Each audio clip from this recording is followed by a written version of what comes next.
1927లో ఆ రోజుట్లోనే మహాద్యుద్ధం ద్వారా దళితులకు నీటి హక్కును కల్పించాడు. 1930లో కాలారం ఆలయ ప్రవేశం చేసి వీళ్ళందరినీ దేవాలయానికి తీసుకుపోయే విధంగా ముందుకు పోయాడు. 47లో స్వతంత్ర భారతదేశంలో తొలి మంత్రివర్గంలో కీలక పాత్ర పోషించారు. ఈరోజు రాజ్యాంగం మనం చదువుకుంటున్నాం. ఈరోజు మీకు నాకు మనందరికి హక్కులున్నాయంటే దానికి కారణం అంబేద్కర్ గారు. ఈరోజు మానవ హక్కుల గురించి మాట్లాడుతున్నామంటే అది రాజ్యాంగంలో మనకు పొందుపరిచినటువంటి హక్కు అని చెప్పి కూడా నేను మీకు తెలియజేస్తున్నా. ఆయన చైర్మన్గా పనిచేశాడు. ఒక మేధావిగా ఈ రాజ్యాంగాన్ని రాశాడు. ఇందులో ప్రత్యేకంగా సామాజిక న్యాయం, మౌలిక హక్కులు, సమానత్వం ఈ మూటి పైన మొత్తం ఆయన రాజ్యాంగాన్ని రాసే పరిస్థితికి వచ్చారు. అంతేకాకుండా ఆయన కల్పించిన ఈ రాజ్యాంగం చూస్తే ఈరోజు భారతదేశం ముందుకు పోయే పరిస్థితికి వచ్చింది. ఈరోజు మన పిల్లల్ని మీరు చూశారు. ఇక్కడ పుట్టిన పిల్లలు విదేశాలకు పోయి అక్కడున్న వాళ్ళకంటే ఎక్కువ ఆదాయం సంపాదిస్తున్నారంటే అది రాజ్యాంగంలో చూపించిన దారి అని చెప్పి నేను మీకు తెలియజేస్తున్నా. దీనికి కారణం ఆ మహనీయుడు అంబేద్కర్ గారని చెప్పి కూడా నేను మీకు తెలియజేస్తున్నా. రాజ్యాంగం ఒక పేపర్ కాదు, ఒక పుస్తకం కాదు, మనందరికీ ఇది ఒక పవిత్రమైన గ్రంథం అని చెప్పి కూడా నేను మీకు తెలియజేస్తున్నా. ప్రపంచంలోనే అతిపెద్ద రాజ్యాంగం, అతిపెద్ద ప్రజాస్వామ్యం. ఈ ప్రజాస్వామ్యానికి దశ దిశ నిర్దేశించిన వ్యక్తి అంబేద్కర్ గారు.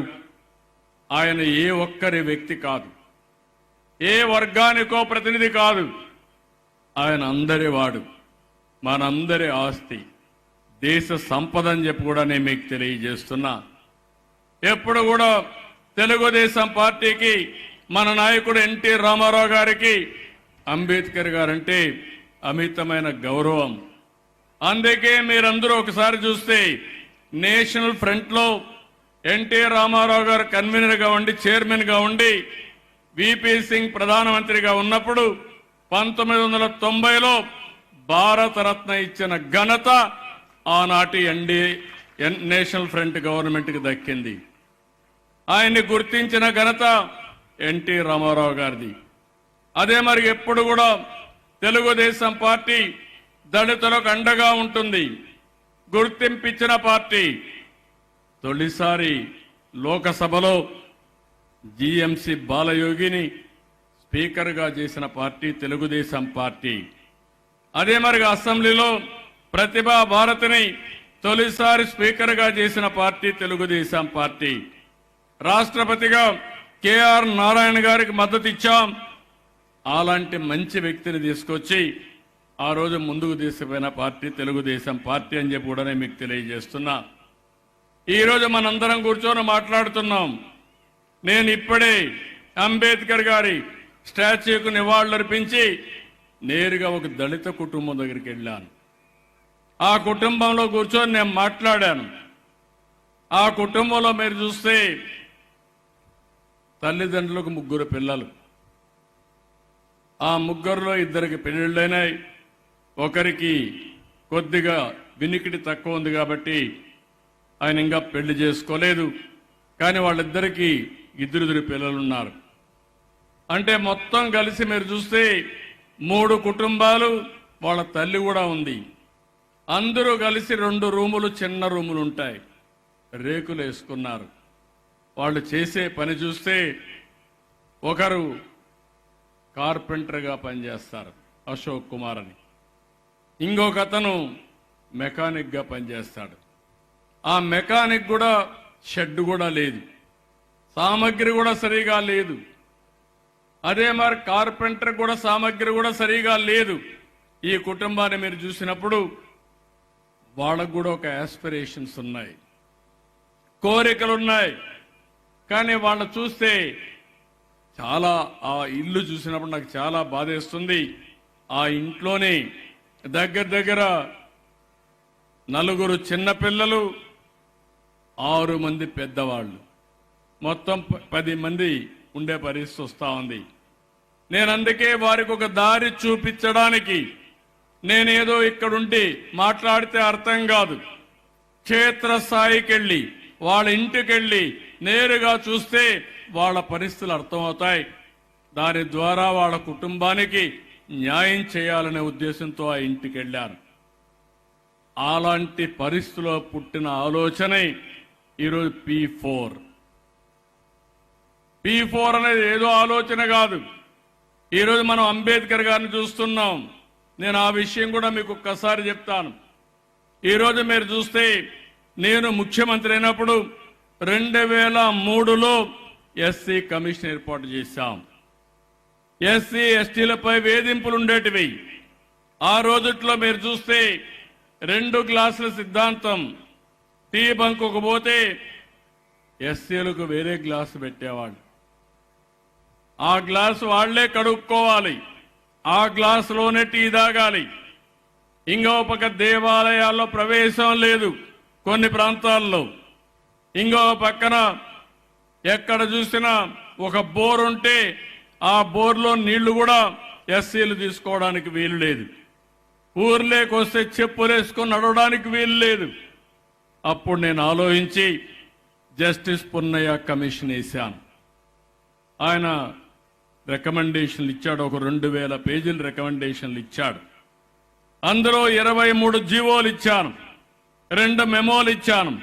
నేను ఒకటే చెప్పాను, మనుషుల్ని మనుషులుగా గౌరవించాలి. ఇది అంబేద్కర్ గారు రాసిన రాజ్యాంగం. దీని ప్రకారం వీళ్ళకు న్యాయం చేయాలి.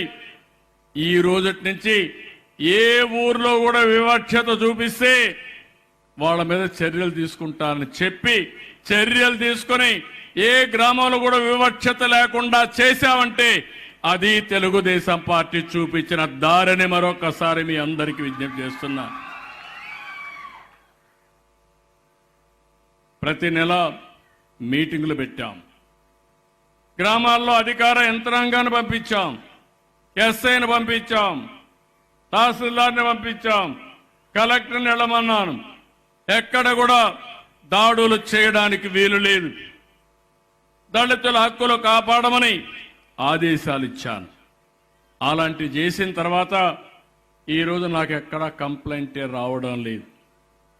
ఈరోజు నేను కూడా ఎస్సీ కుటుంబంలో కూర్చొని వాళ్ళు చేసిన పలహారం తీసుకొని వచ్చినప్పుడు ప్రతి ఒక్కరికి ఇది ఒక మెసేజ్. ఎందుకు చెప్తున్నానంటే మనలో కూడా మానవత్వం ఉండాలి. మనుషులందరూ సమానమే. ఇప్పుడు ఒక అమ్మాయిని చూశారు, రత్నలత, ఆస్ట్రేలియాలో చదువుకొని ఆడ ఉద్యోగం వచ్చింది. ఆ అమ్మాయిని చూస్తే అందరి పిల్లలతో సమానంగా ముందుకు పోయింది. ఇంకో పక్క అనిల్ని చూశారు, కెనడాలో ఉద్యోగం చేస్తున్నాడు, 70 లక్షల రూపాయలు 60-70 లక్షలు సంపాదిస్తున్నాడు. ఇప్పుడు అతన్ని అక్కడ ఎస్సీగా ఎవరు చూడరు. ఇక్కడ అనాగరిక ప్రపంచంలో ఒకప్పుడు ఇవన్నీ ఉన్నాయి, అవన్నీ రూపుమాపాం. ఇంకో పక్క ఒక్క విషయం మీరు గుర్తుపెట్టుకోవాలి.